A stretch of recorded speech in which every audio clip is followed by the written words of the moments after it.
Baik, kembali dalam Sinar Awani. Saya bawakan secara langsung dari KLCC bersama dengan persidangan ASEAN 2025.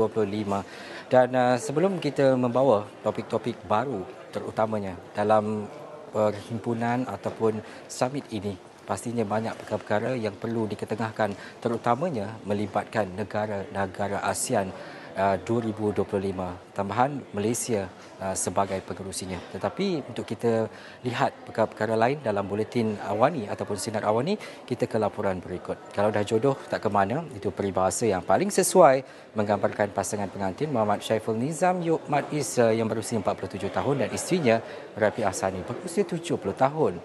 Pasangan berkenaan menjadi tumpuan dalam majlis kenduri perkahwinan beramai-ramai di Lenggong pada Ahad kerana perbezaan usia yang mencecah 23 tahun.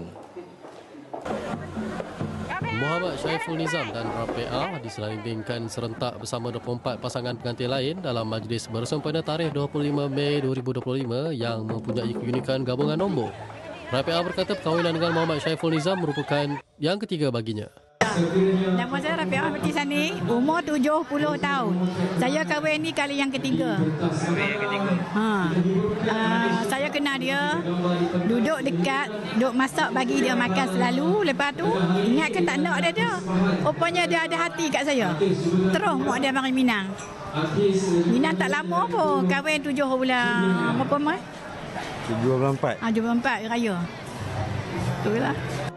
Menurut Syaiful Nizam, hubungannya bersama Rafiq bermula apabila beliau pulang dari Kuala Lumpur ke Lenggong pada Oktober tahun lalu dan berjiran dengan isterinya itu. Dulu, ialah saya anggap dia marah saya kan. Tiba-tiba jadi isteri kan. Terima jodoh kan. Nampak saya lah.